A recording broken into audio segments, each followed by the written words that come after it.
Soldiers at an American combat base in the Kunar province of Afghanistan called Camp Joyce run a tight ship. Only 6 Americans operate this facility as embedded training team members. They train and fight with soldiers from the Afghan National Army. Snow Cap Mountain is, we've been hit with 107 rockets, been launching there. Major Fernando Rodriguez is the commanding officer of Camp Joyce. He works closely with ANA forces in coordinating the base mission, and he says it is not unusual for Taliban forces to use mortars as well as rockets when attacking their remote outpost. We've been here just shy of 5 months. We've had many missions. You heard him say over 400 missions.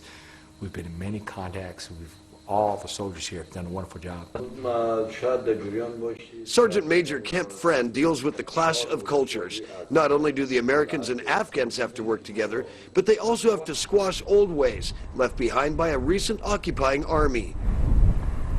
We're trying to break the old Soviet methods that they've used, and the Soviet method had that lieutenant colonel completely in the dark until he needed to move.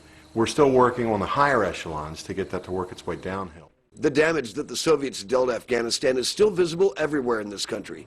But backward ideologies left by the Russian communists are slowly beginning to fall into the background. And that is happening in part because of people like Lieutenant Dan Houardine, who work closely each day with the Afghan army. Not only do we fight side by side, we're friends. I mean, not only are we soldiers beside each other, not have we been in combat together. We may be from 1,000 miles away, but in our hearts we're the same people. This is a base that's frequently attacked at night. There's a good reason, too. Pakistan border is about 2 miles behind me.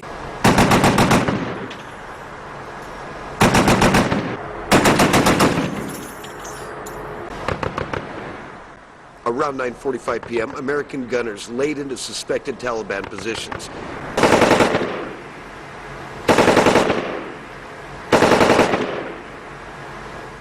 Using 2 .240 machine guns and a .50 caliber, these soldiers lit up the night with tracer rounds, hoping to silence Taliban activity, which has been reported for the 2nd consecutive day on the hillside.